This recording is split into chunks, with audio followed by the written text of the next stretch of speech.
Pablo es profesor en la Universidad de Murcia actualmente, aunque has estado en otras universidades como en Sevilla.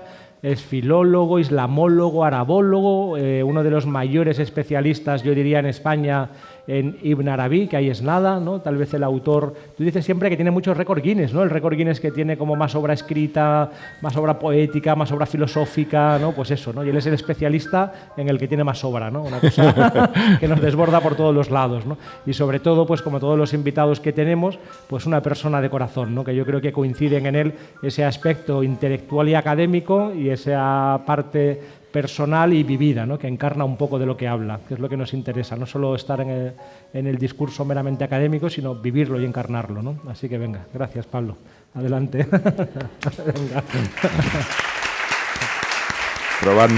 Probando, ¿te parece?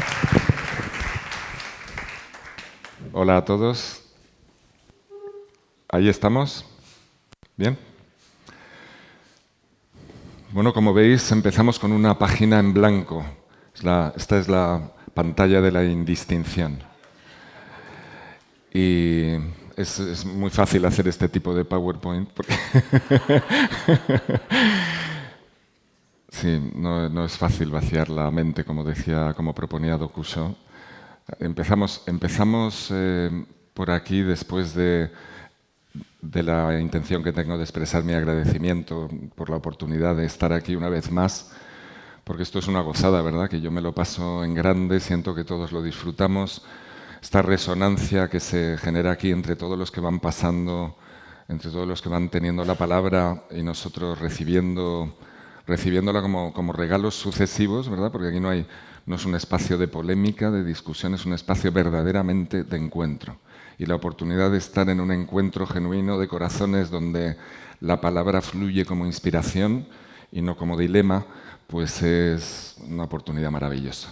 Gracias por posibilitar estos encuentros. Gracias, Luchi. Y bueno, no es común dedicar una charla, pero yo con vuestro permiso, se la quiero dedicar al autor más joven aquí presente, autor de Ecos de la Oscuridad, que ya se está tapando la cara allá al fondo.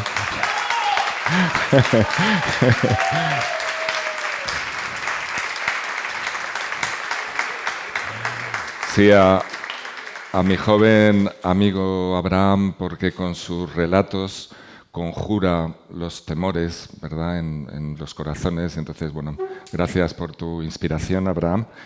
Y vamos allá. Vamos a empezar siguiendo un poco la estructura de la shahada, de la profesión de fe del Islam, ¿verdad?, que dice La ilaha illallah. Y entonces empieza con el no. Es el amalif tan expresivo en la simbólica de Ibn Arabi, que en definitiva viene a expresar al ser humano en tanto que conjunción de lo celeste y lo terrestre. Y evoquemos para ello una metodología espiritual, que es ese movimiento entre los contrarios en la conciencia, que es ese desplazamiento entre el sí y el no. Entonces le explica Ibn Arabi a Averroes cuando era pues, de la edad de Abraham y se encuentra con el maestro en filosofía y le dice sí y no. Entre el sí y el no, los espíritus abren el vuelo. Y con esas alas vamos a intentar volar juntos en una aproximación a algunas de las propuestas que encontramos en los modos de interpretación de la realidad y del ser humano que encontramos entre los sufíes. Particularmente en el trasfondo de lo que voy a hablar, pues está siempre Ibn Arabi como fuente de inspiración. Paramos un momento para hacer 3 anuncios. El primero, y lo que más ilusión nos hace, reeditamos después de la bellísima experiencia del año pasado y en el lugar en donde queremos volcar todo lo que hemos ido aprendiendo en estos ya casi 20 años de práctica espiritual, de práctica terapéutica en la consulta, yo como psicólogo clínico, la formación anual Psicología y Espiritualidad, que esta vez se llama Viaje a la Sabiduría, Consciencia y Amor. Y tendrá lugar los miércoles de 7:30 a 9 hora española peninsular, desde octubre hasta mayo, lo único que quedarán grabados de tal manera que si no puedes asistir en directo podrás verlos siempre que quieras. También hay un descuento por el que se puede comprar todo el curso completo del año pasado con un precio especial. El segundo. 12, 13, 14 de septiembre en Casavieja, Ávila, tendremos un retiro residencial, es decir, de fin de semana, con Mariano Alameda, David Vergara, Saúl Martínez. ¡Qué maravilla! Los días 18 y 19 de octubre tendremos nuestro tercer encuentro Psicología y Espiritualidad en Madrid, Espacio Ronda, también posibilidad de asistencia online, y vamos a tener unos invitados maravillosos. Están acabando las plazas, así que si queréis asistir, apuntaos lo antes posible. Ciencia y Mística con Nazaret Castellanos, Luce López Varal y otros muchos. Y toda la información, psicologiayespiritualidad.com. Seguimos. Empezamos abismándonos en esta página en blanco que nos deja perplejos, porque lo primero que yo me planteo si tengo que meditar acerca de la naturaleza de los cielos y de la tierra y qué significaría unirlos, lo primero que me planteo metodológicamente es que no, ¿verdad? Y entonces pienso en esa imagen que me gusta tanto, que es la indefinición del punto y del instante. Y que es algo que nos sirve para abismarse en la ausencia del sentido, que ya hemos hablado del sentido como presencia en la inmanencia, pero también como ausencia en el absconditus, ¿verdad? En la pura trascendencia. Entonces, fijaos, la unidad mínima del dibujo, del trazado de un cuerpo geométrico, la unidad mínima que nos permite trazar una línea, concebir las proporciones, el álgebra, pues resulta que es indefinible, porque ¿qué es un punto? Al final tenemos que llegar a una definición imaginativa, que es, bien, pues el punto es lo que resulta de apoyar el cálamo, cuando lo hemos mojado en la tinta, lo apoyamos en el papel, y esa es la unidad que vamos a llamar punto, ¿de acuerdo? Sí, pero ese punto es el punto primigenio de la absoluta posibilidad y no tiene límites. ¿Dónde empieza? ¿Dónde acaba el punto? Pensémoslo en términos atómicos, ¿no? Ese punto que parece una unidad mínima, imaginada como tal, decidimos imaginar que esa es una unidad. Entonces, en realidad ese punto es una auténtica constelación de puntitos más pequeñitos que se derraman de una forma impredecible que escapa a nuestro control en el papel y que constituyen una constelación de puntos misteriosos que además están en permanente movimiento. Nosotros no alcanzamos a percibirlo, pero fijaos el movimiento atómico de partículas que intuimos o que desconocemos por completo y que se mueven de maneras que no sabemos si son movimiento o son pura vibración o qué es aquello. Así que solo al abismarnos en la indefinición del punto sin principio ni fin, ya tenemos la intuición de que en realidad todo cuanto imaginamos conocer es un proceso imaginativo. Porque en realidad lo que tenemos en primera instancia, aquello a lo que la mente nos aboca con sus operaciones de discernimiento, es a la imposibilidad de conocer. Y esto es una imposibilidad que la intuición percibe como radical. La total trascendencia radica, entre otras cosas, ese Dios incognoscible, de la esencia acerca de la cual no cabe siquiera meditar, está expresado en la indefinición del punto, que es la misma que la indefinición del instante. Entonces pensamos, bueno, el instante, ¿qué es un instante? Y nos lo representamos imaginativamente con nuestra experiencia. Entonces ese presente, que naturalmente es un fluido complejo de todas estas interacciones infinitas que todo lo vinculan, pero en definitiva no podemos definirlo, porque ¿dónde empieza y dónde acaba un instante?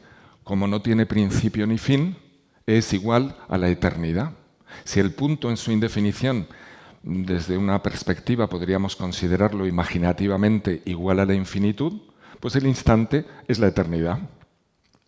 Entonces, cada punto es el centro del círculo que incesantemente circula de la manifestación en la existencia, y cada instante es el centro, también es la expresión de la eternidad.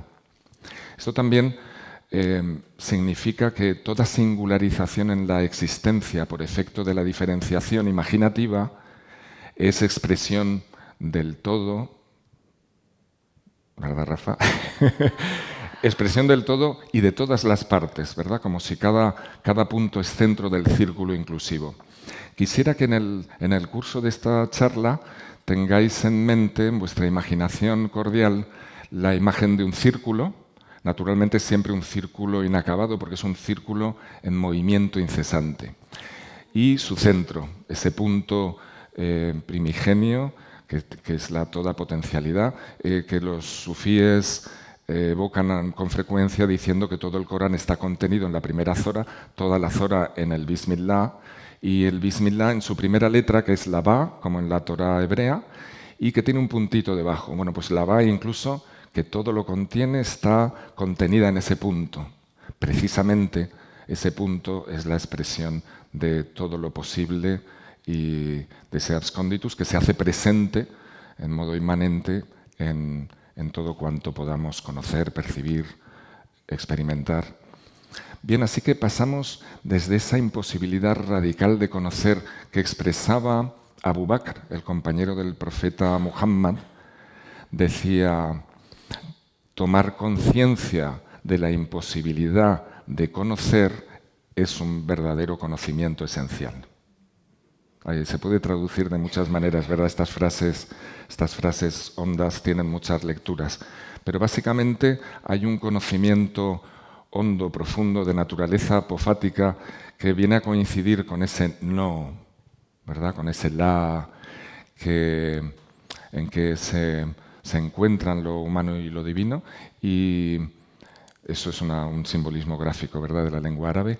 Y entonces os invito a que todo cuanto vamos a desarrollar ahora imaginativamente se edifique imaginalmente sobre este sustrato misterioso del enigma absoluto, de nuestro reconocimiento, no de que seamos parcialmente ignorantes, no de que cada vez vayamos a conocer más, sino que cualquiera que sea el alcance de nuestro conocimiento, solo será un conocimiento pleno, propone Ibn Arabi, en aquel no lugar en que el hombre, el ser humano, en su naturaleza misteriosa, desde el centro de su corazón, queda aniquilado, se subsume en la conciencia divina por un proceso que no podemos siquiera imaginar, y entonces es Dios quien a sí mismo se conoce en el lugar de manifestación que es el corazón del ser humano.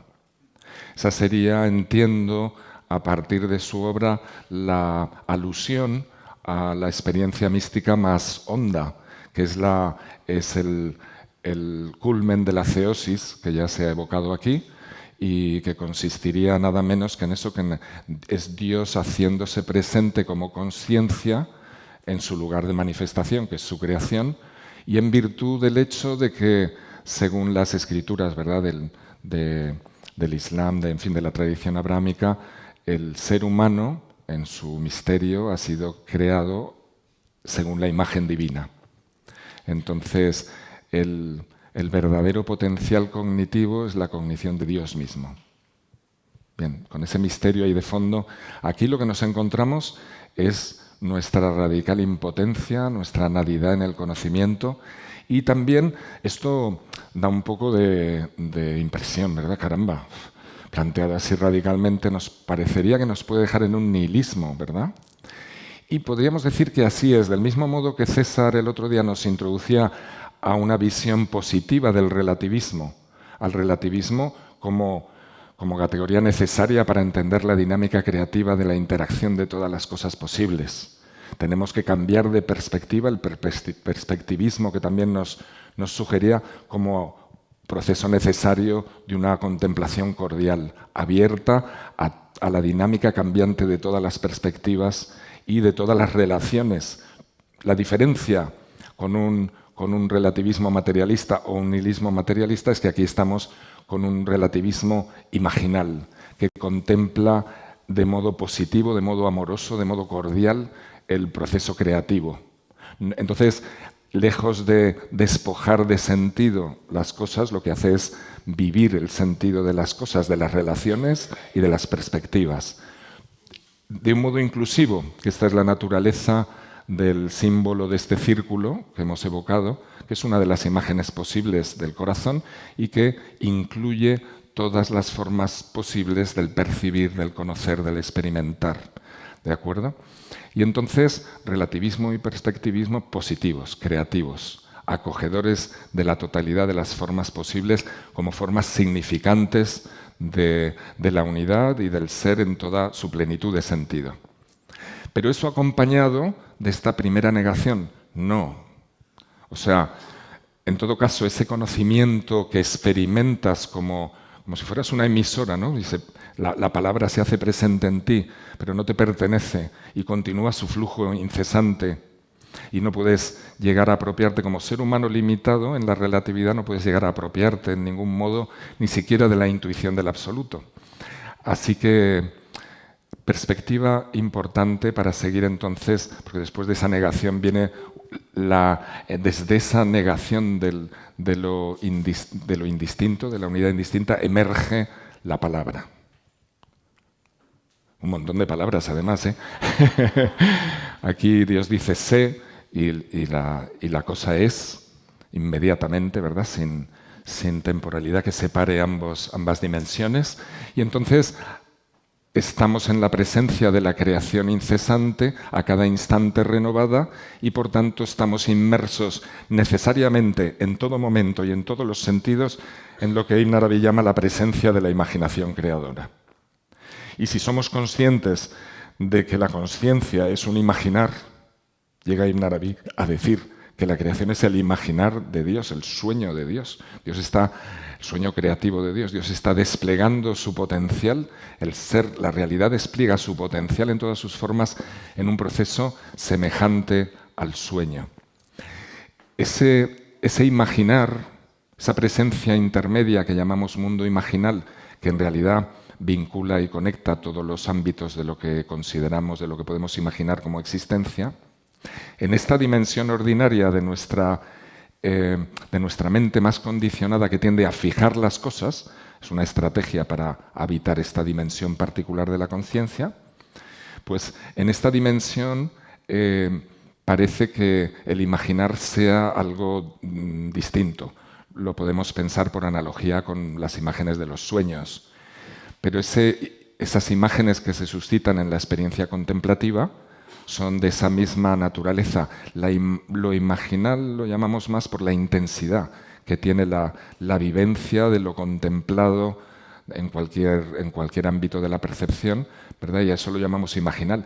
Pero en realidad la propuesta es que todo es imaginal de manera indistinta. Es decir, que como proponía Dokuso, pues los cielos y la tierra no están separados. Los opuestos son referentes en la imaginación precisamente para posibilitar la diferenciación de las cosas que da lugar a la manifestación de todas las singularidades. Pero en realidad hay un continuo. Nos dice Ibn Arabi, hablamos de cuerpo, alma, dominio imaginal, espíritu, dominio más inteligible, más supraformal. Pero en realidad se trata de un continuo, es la misma realidad esencial. Entonces, no es que haya solo una conexión de interacciones en este plano de físico de nuestra conciencia ordinaria, sino que las interacciones operan en todos los planos posibles que podamos concebir en el ser. Esta idea, entonces, nos suscita una conciencia, y es que nuestra experiencia cognitiva es necesariamente, continuamente simbólica. Yo me resisto a proponer que el símbolo sea una instancia distinta. Lo podemos diferenciar en una singularización, pero también lo podemos generalizar y decir, no hay representación y estamos permanentemente inmersos en representaciones. Somos representación andante y viva, ¿no? Entonces, estamos inmersos en representaciones y todas ellas, si se consideran a la luz de esta percepción del corazón, son eminente y necesariamente simbólicas. En el sentido de que son polivalentes, de que unen y sintetizan, unen los contrarios. Entonces sí, en aquella indistinción primera de la otra pantalla, no se puede hablar de cielos y tierras, no existen.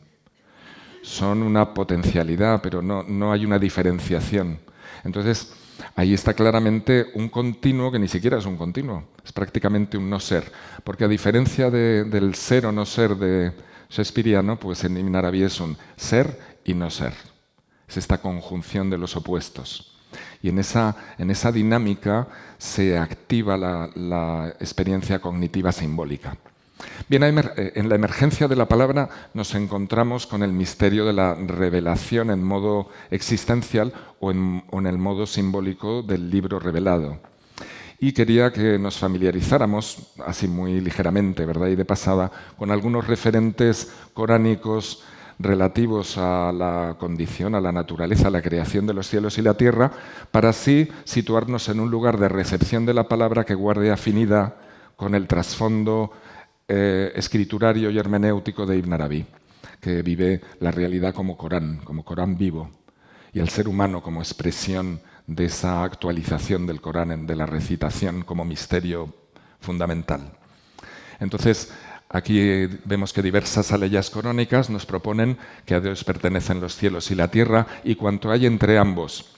Fijaos, ha usado un plural, los cielos, as-samawat, y la tierra en singular y lo que hay entre los dos, ¿vale? O sea que frente a una diversificación de los cielos, en realidad tenemos los dos polos, cielos, tierra y lo que hay entre ambos. Este mundo imaginal, podríamos pensar, o el dominio de las montañas como mediación, porque las vamos a ver ahora mencionadas, o el propio ser humano como entidad intermedia que vincula todos los opuestos y todos los mundos. Y dice que Dios es la luz de los cielos y de la tierra, que no conocen lo oculto quienes están en los cielos y la tierra, sino solo Dios. Nos vamos a la pantalla anterior, solo Dios conoce. Cuando estamos actualizando un conocimiento, es el conocimiento de Dios el que se hace presente en nosotros. Y dice, entre cuyos signos portentosos, las aleyas, para los creyentes, y subrayo la palabra mu'min porque vamos a volver sobre ella, va a ser casi que el centro de esta charla, están la creación de los cielos y la tierra y la diversificación de las lenguas. Así que fijaos, en el proceso distintivo, esta diversificación de las lenguas que hace no ya que haya muchas lenguas diversas, sino que cada uno hablemos un idiolecto, una lengua distinta necesariamente en nuestra singularidad. Todas traducibles, eso sí. Ese es el misterio de Babel. Se diversifican las lenguas, pero son mutuamente inteligibles. Y entonces no solo hablamos una lengua distinta a cualquier otra necesariamente, sino que a cada instante nuestra lengua es nueva, porque es una lengua viva, es una lengua articulando la palabra que se le inspira.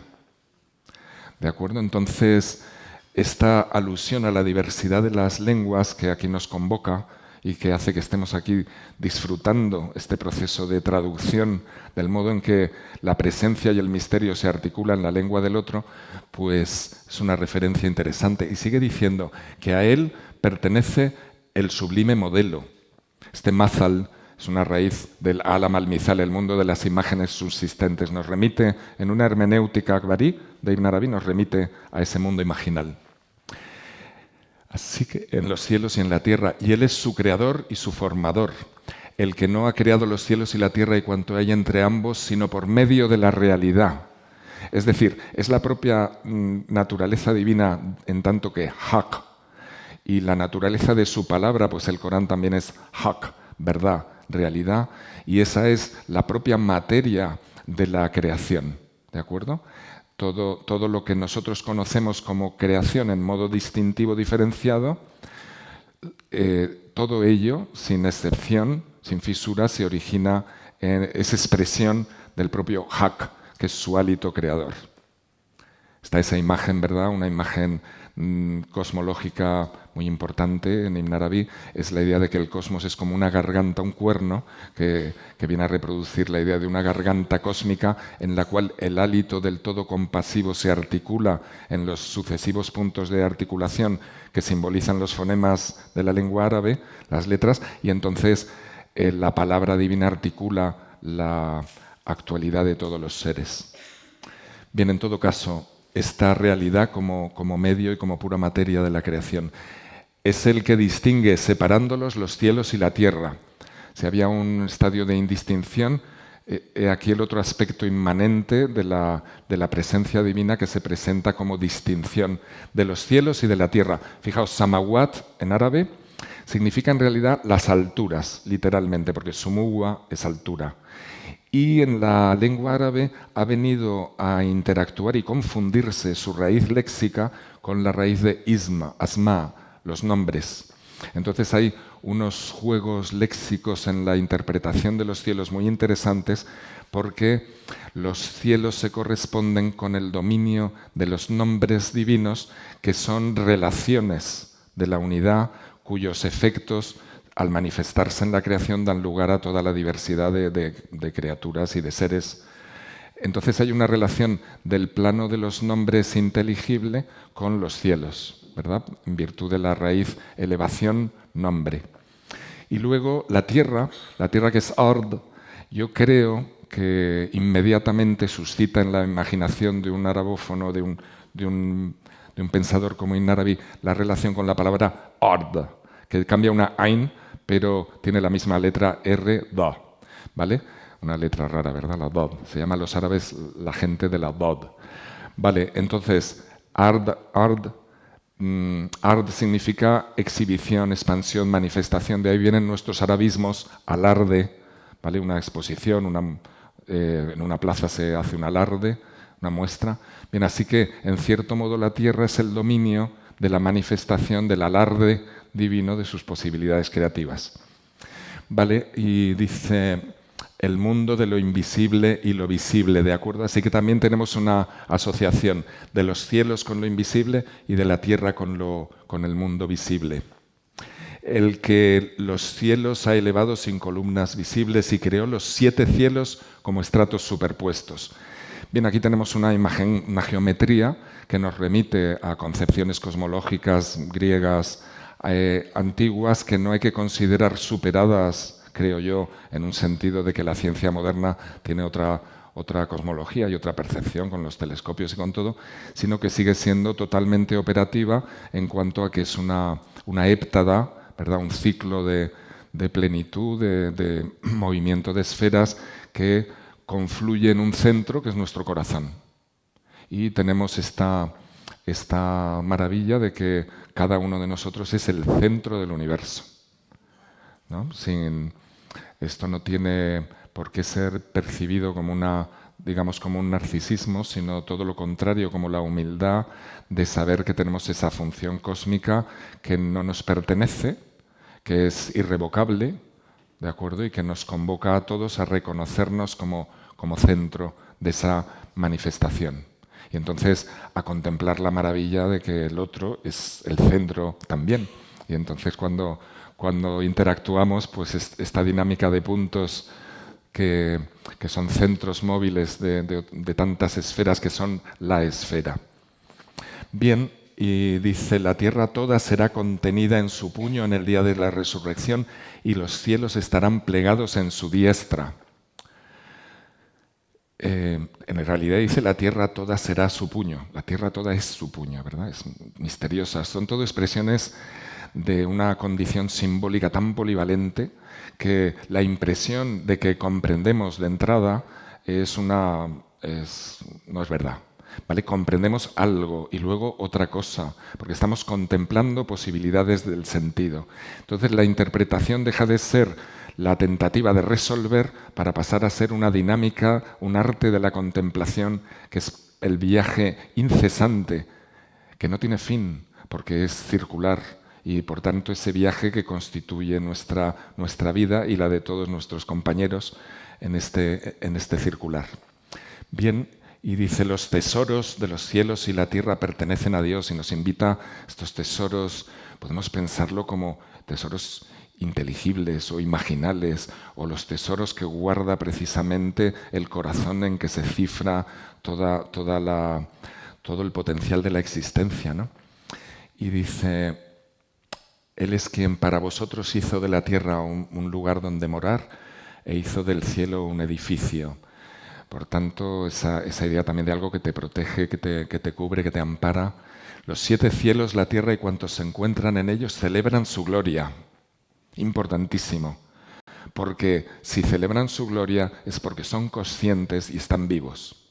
Porque fijaos, en el proceso creativo nosotros hemos aprendido a considerar la vida con ciertos límites. Esto está vivo y esto no.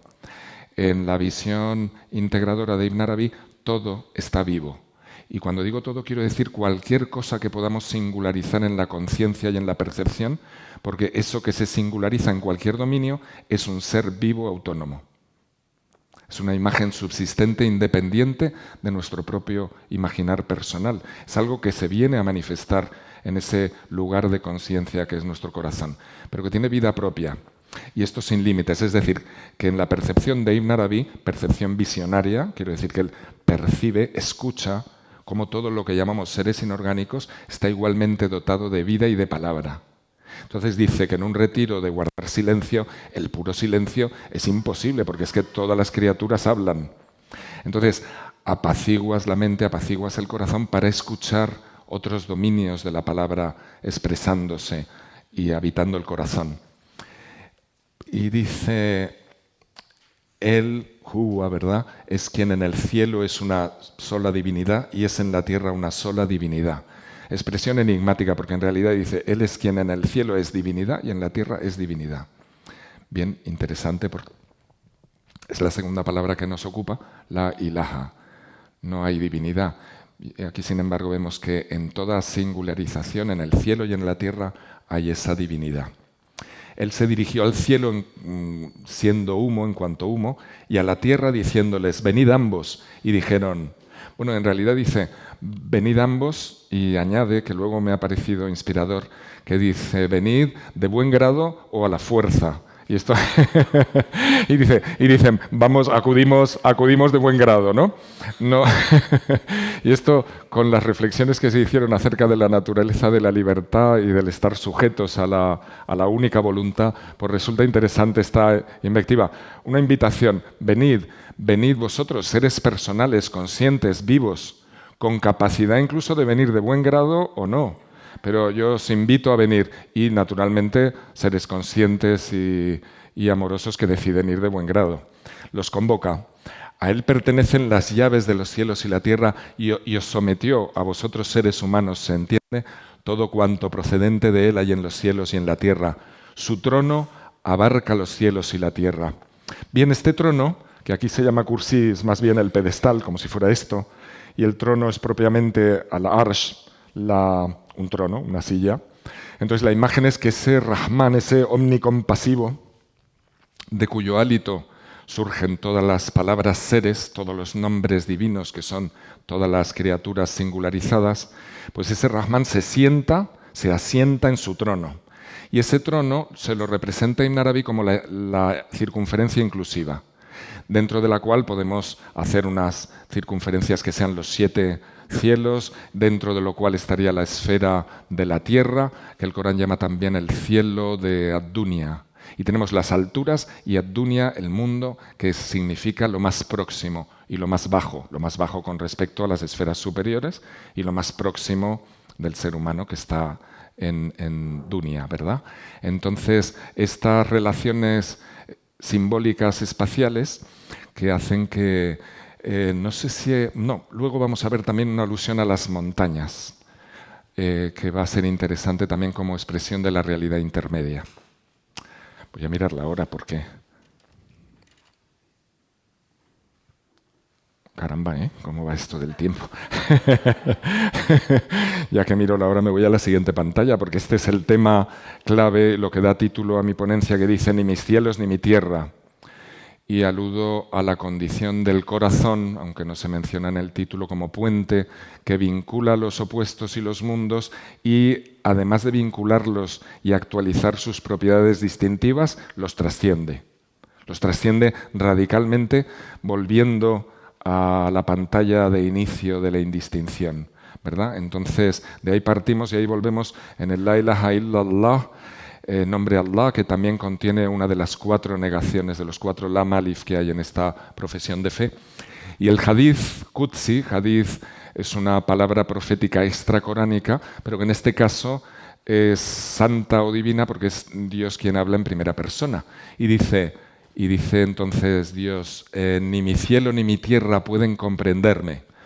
o comprenderme con H intercalada, pero me contiene el corazón, qalb, de mi servidor confidente, mu'min. De mi servidor creyente se suele traducir. He preferido poner énfasis en la idea de amn como confianza, seguridad, la estabilidad de la tierra, por ejemplo, ¿verdad? El amin es el depositario en cuya casa, por ejemplo, uno se va a hacer la peregrinación a la Meca desde Sevilla y entonces dice, a ver, ¿y qué hago ahora con mi propiedad y tal? Y tengo aquí estas cosas, pues se las dejas a cargo porque no sabes cuándo vas a volver a un amin, a un depositario, ¿vale? Está esa imagen subyacente también de lo fidedigno, tiene la calidad de ser una condición del siervo, ¿verdad? Porque dice de mi servidor, Abdil Mu'min, de mi servidor creyente, pero Mu'min es también un nombre de Dios, el digno de confianza, el fidedigno, pero también el que confía, el que nos confía, el que deposita, como vamos a ver ahora, su confianza, porque un versículo coránico nos dice: mostramos la responsabilidad de acoger el depósito a la mana, y este es término clave que quiero que penséis, que proponíamos confiarles a los cielos, a la tierra y a las montañas. Entiendo yo que como realidad intermedia, ¿verdad? Pilares que sostienen la distinción entre cielo y tierra, pero rehusaron encargarse, pues sentían temor de él. Solo el ser humano se hizo cargo de él, de esta amana. Todo ello está en femenino, ¿verdad? La amana es femenina, pero al traducirlo es así. Dice, en verdad, es transgresor y muy ignorante. Y aquí te deja totalmente perplejo. A ver, un momento. O sea, que nadie quiere el depósito que es como una locura aceptarlo, ¿no? Porque las montañas, dicen, ¿dónde voy? Y va el hombre, ¿y por qué es muy transgresor? Porque está desviado y es ignorante. Dice, venga, pues yo lo acojo. Es muy misteriosa esta aparente contradicción. En otras traducciones se dice es injusto, lo cual aquí no tiene sentido, porque aquí el énfasis en una lectura más en la raíz, en el significado más original de la raíz, nos invita a pensar zulma, dhalama, no ya como oscuridad, que tiene también la idea de sombra, sino como desplazamiento. Por ejemplo, cuando Adán y Eva son desplazados de ese espacio del paraíso cuyo referente era el árbol, y al desplazarse, pues es esta misma raíz, ¿verdad? Hay un desviarse, un salirse de los límites, y una capacidad de ignorar, que es la condición humana que permite al ser humano acoger el depósito divino. Es decir, que el ser humano, en virtud de su forma divina, puede acoger eso por su propia condición de velo, que es que se sale de los límites, que trasciende los límites, en definitiva, que puede acoger los límites y transgredirlos. Y entonces volver a la indistinción. Y que puede además conocer e ignorar. Y entonces nos va a decir que también ha surgido esta imagen, ¿verdad?, del ser humano como velo. Es el velo de lo real en la existencia. Entonces es el lugar de la develación donde Dios se hace presente como hierofanía y al mismo tiempo el velo. Fijaos esta paradoja, ¿verdad? Los lenguajes de las revelaciones están permanentemente invitándonos a contemplar con perplejidad su enigma, su misterio. Cualquier interpretación reductiva es como...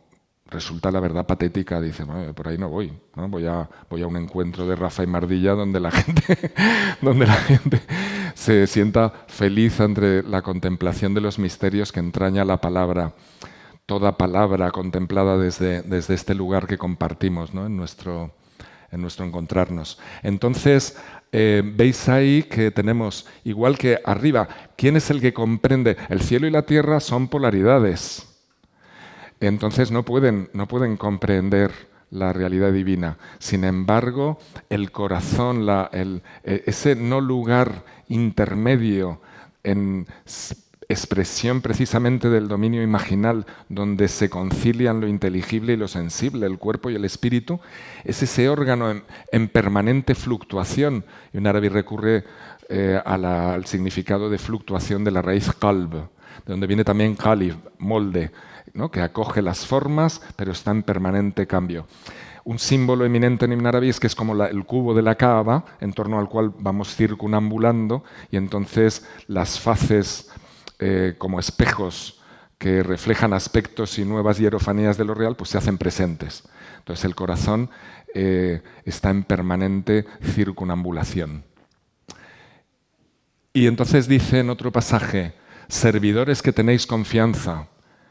Se puede traducir también como tenéis fe, ¿vale? Es la traducción más típica, pero yo quiero insistir aquí en el depósito de confianza.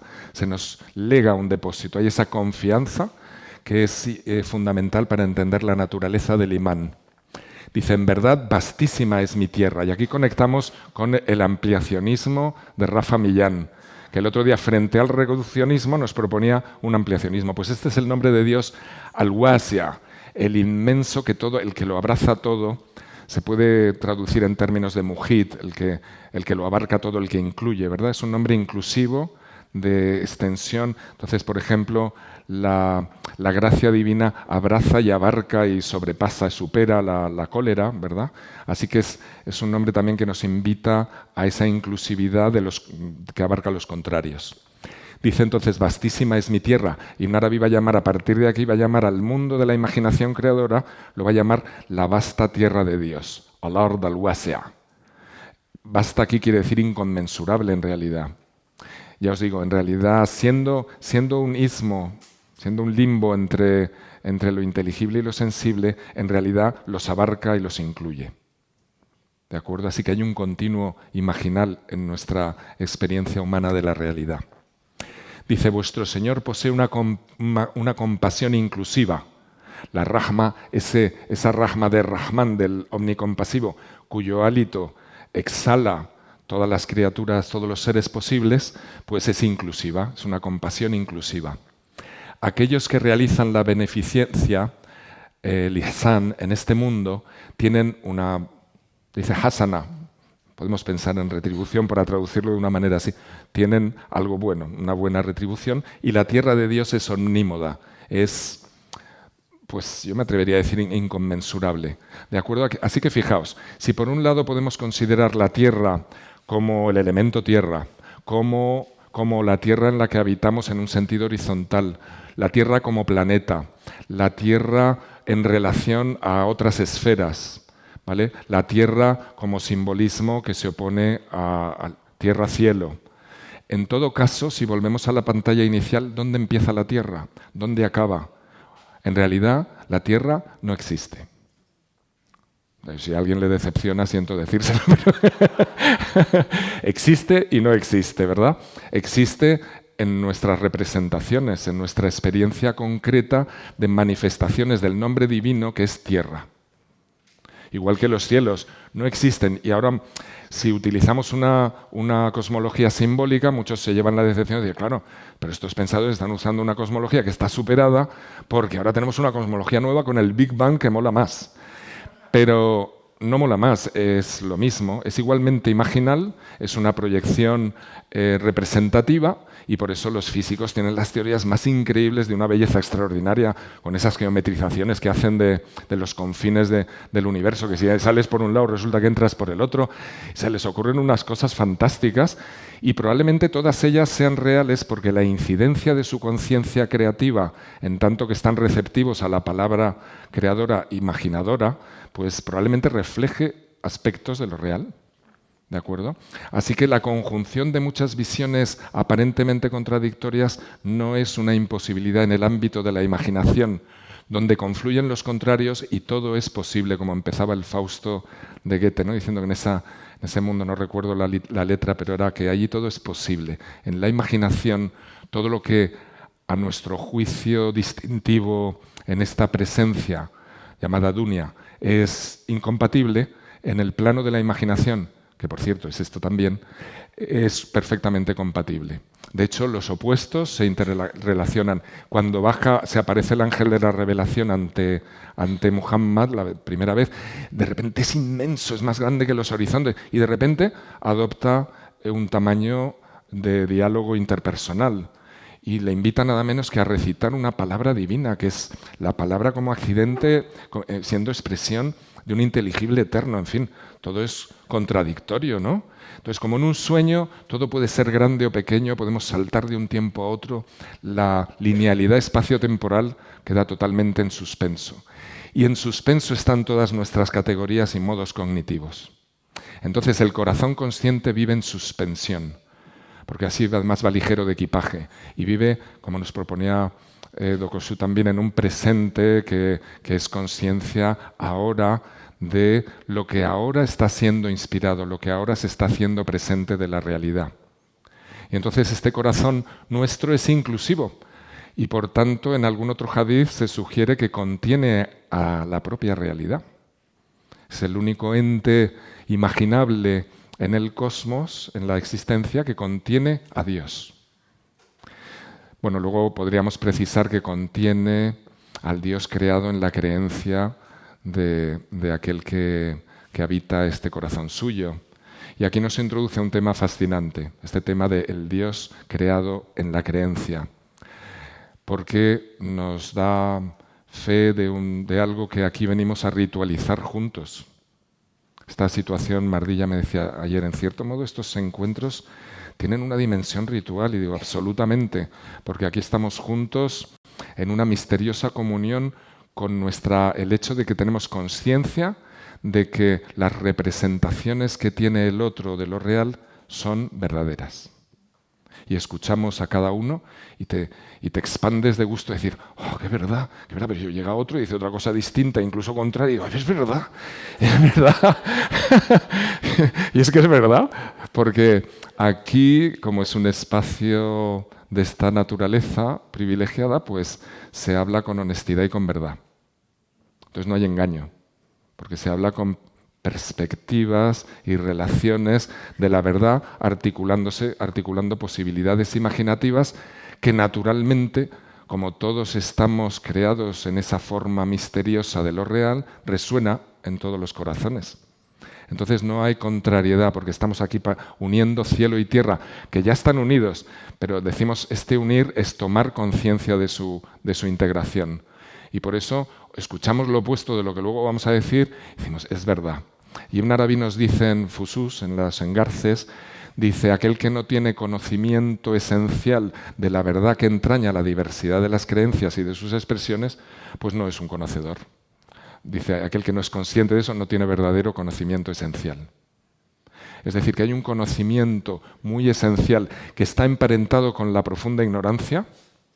O sea, hay que ser capaz de ignorar, de ser consciente de la total ignorancia para acoger la permanente renovación de la expresión del ser en el corazón. Y así, es que qué gran libertad, se apuntaba el otro día, la de acoger el modo en que la palabra se hace presente y acudir a la convocatoria esa de venid de buen grado, ¿no? Porque si vamos resistiéndonos, pues es muy costoso.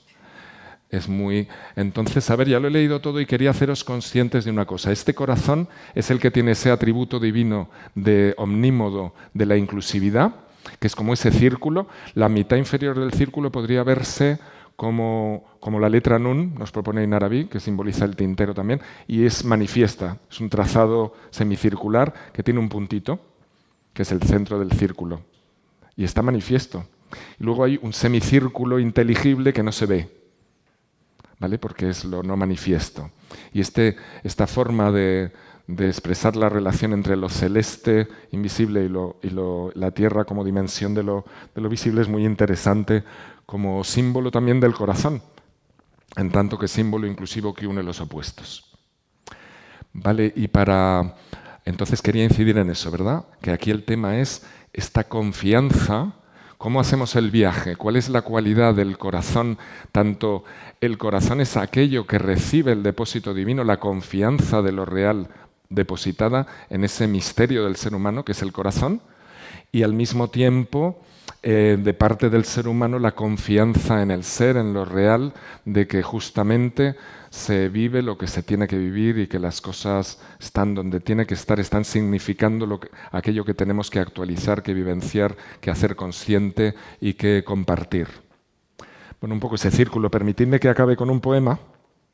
Sí lo tengo aquí. Lo tenemos aquí. Se ha cambiado el formato, disculpad, al hacerlo PDF.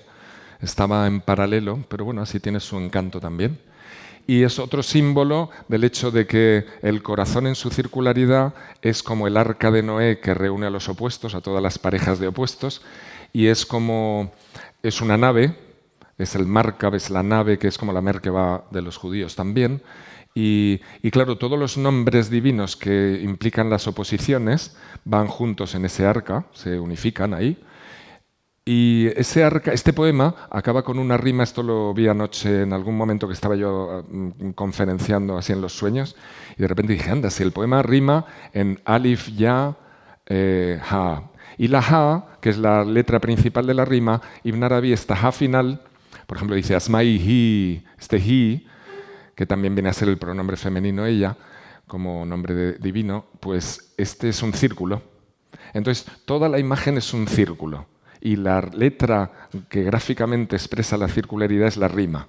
Pero luego hay una rima extensa que incluye otras dos letras, que son el alif y la ya, es decir, el alfa y la omega, que se van a mencionar en el poema. Y yo he escrito sobre este poema y tal, pero esto solo lo vi anoche y ha sido bello contemplarlo. Dice así, contempla, entonces una invitación, hemos hablado de ser ojos, ser mirada, ¿verdad? Recupero la imagen de la mirada. Y a este ampliacionismo de Rafa, pues lo podríamos llamar en términos de Ibn Arabi también cordialismo. Suena fatal, pero, pero la imagen es buena, ¿no? Hay una disposición cordial, una senda del corazón que implica esta imagen subyacente, el reconocimiento de esta integración y la función del ser humano, como vamos a ver, en el centro, en el axis, en el punto central. Dice, contempla el trono sobre cuyas aguas va un arca navegando con sus nombres. Qué prodigiosa nave circular que circundando al par circunnavega, cuya bodega el cargamento guarda de la creación a ella confiado. De lo invisible en las oscuras brumas, océano surcando sin orillas. Las olas de este mar son los estados de los que están de amor por él perdidos, y el soplo de su viento son los halitos de nuevas que revela al allegado. Si el modo en que transita ver pudieras por toda la creación secretamente, del alif a la ya de la escritura, y cómo en este viaje de retorno al puerto vuelve siempre de su origen, ya que final no tienen sus principios. A cada noche su mañana sigue y acaba el día con la nueva tarde. Contempla cómo la sabiduría del centro de la nave se difunde y por sus partes todas se propaga. Quien llega a valorar esta labor y de verdad su cometido ama, sentado permanece en este mundo junto al timón del eje que la orienta, y así en su propio ser contempla el arca y la divina obra en su trazado. Gracias.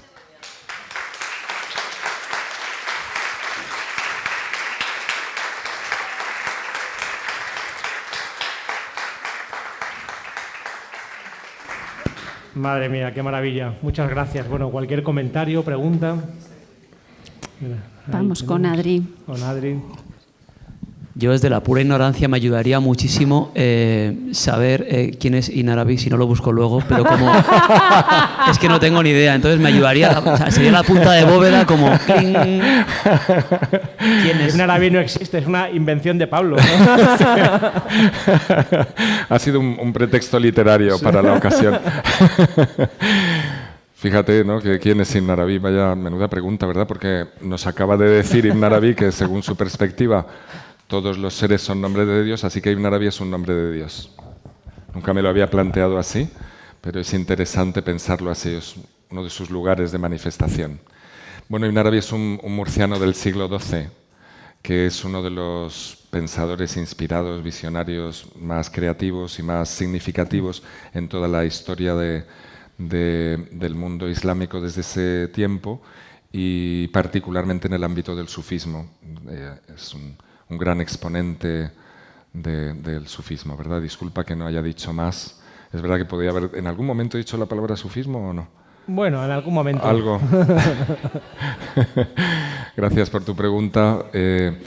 te recomiendo mucho la biografía de Claude Attas, que se puede encontrar actualmente en las publicaciones de la editorial Gerrahi de Argentina, que se consigue por la web, el libro de Claude Attas que se llama Ibn Arabi o la búsqueda del azufre rojo. Porque Ibn Arabi es el azufre rojo. ¿Quién es el azufre rojo? Ibn Arabi.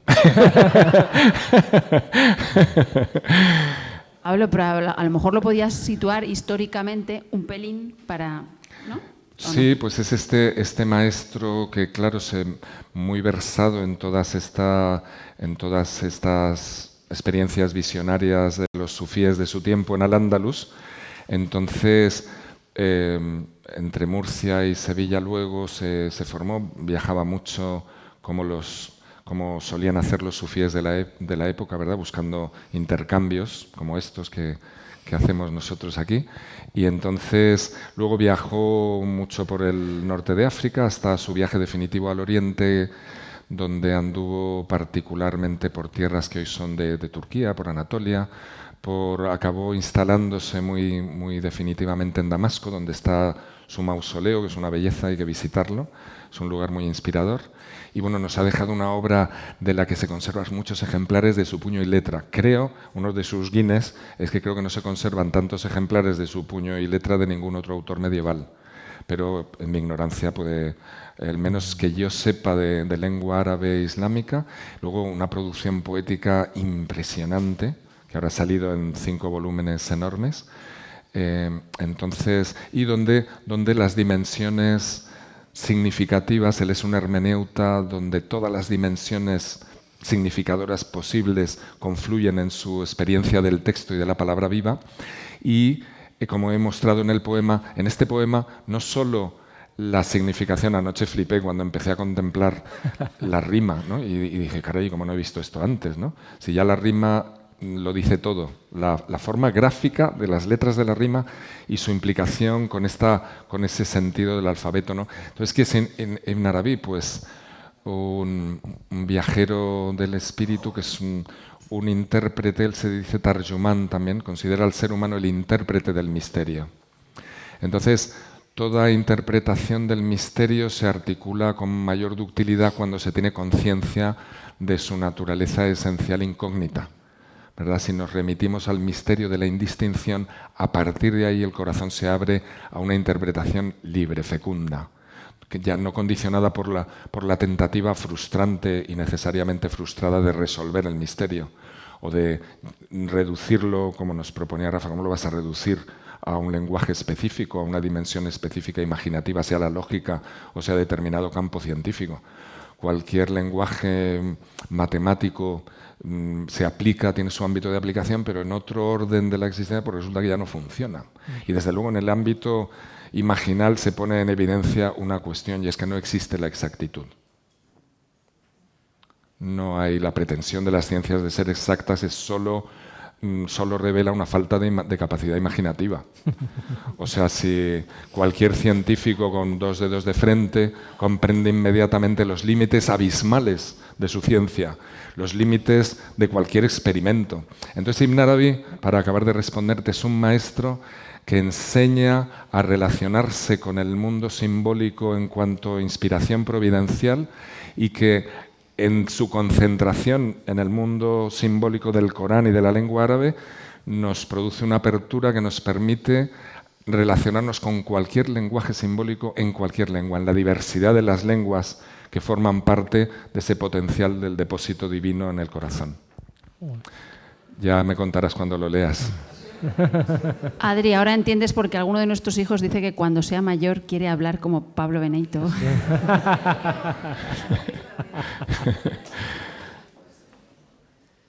Aquí. Bueno, quería darle las gracias. Creo que tardaré bastante tiempo, no sé si seré capaz de... mi propio hardware se podrá como metabolizar todo lo que tan rápidamente hablas y dices.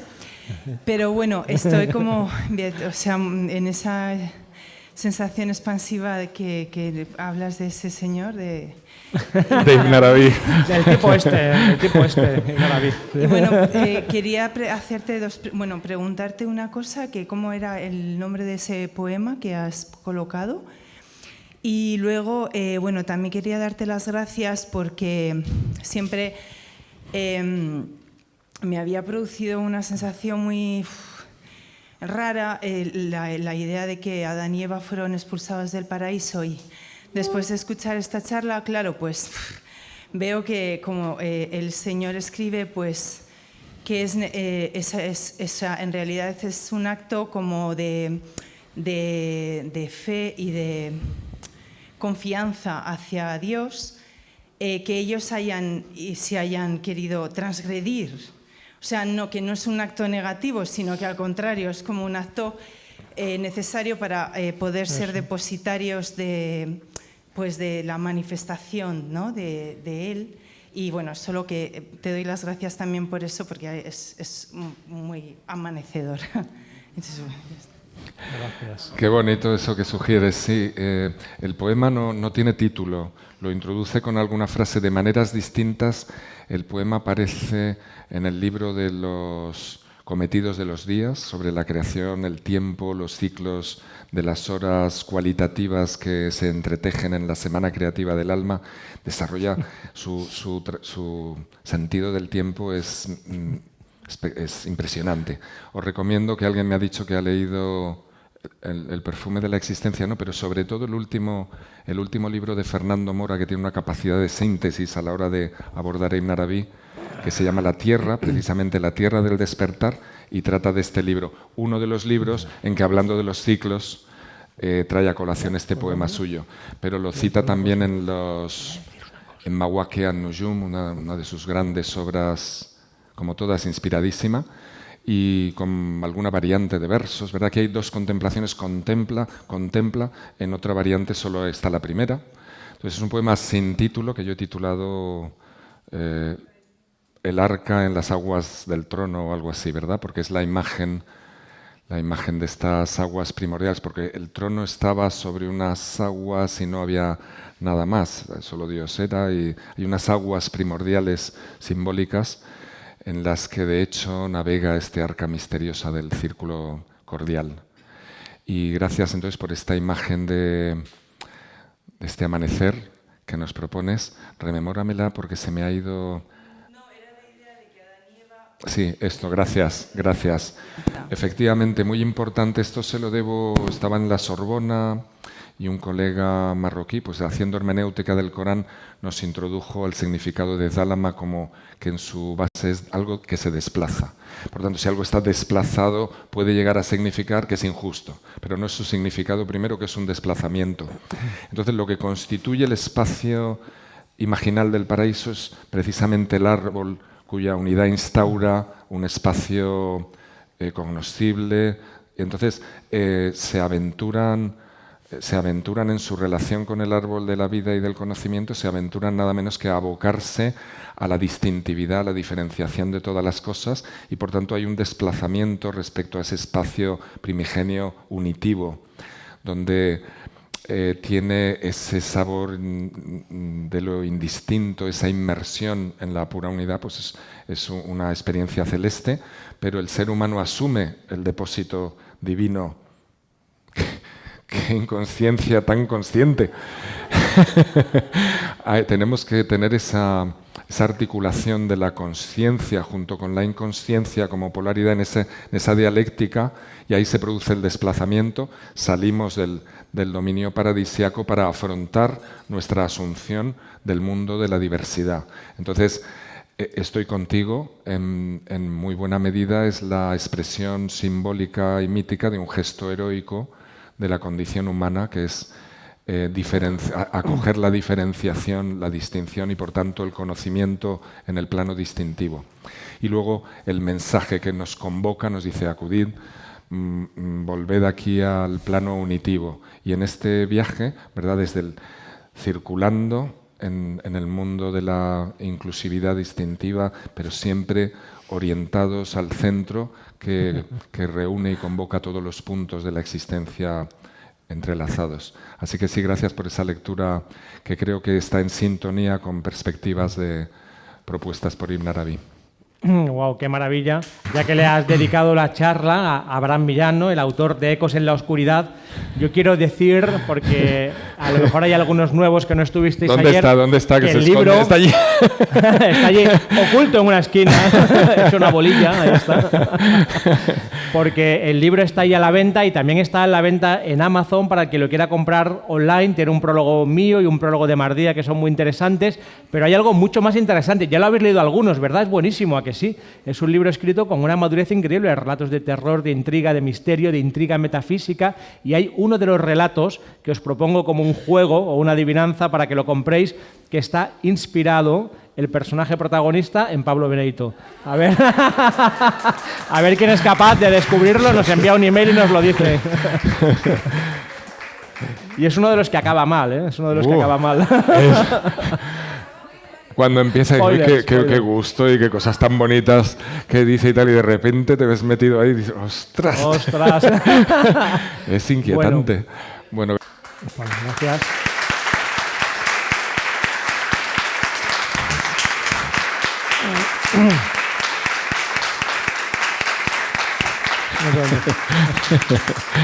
Ya que le... bueno, gracias. Eso, a Gracias menos todos. cuarto, la charla de Mardía, ¿vale? Tomamos ahora un café y en algo menos de media hora estamos aquí para escuchar a Mardía. Muchas gracias.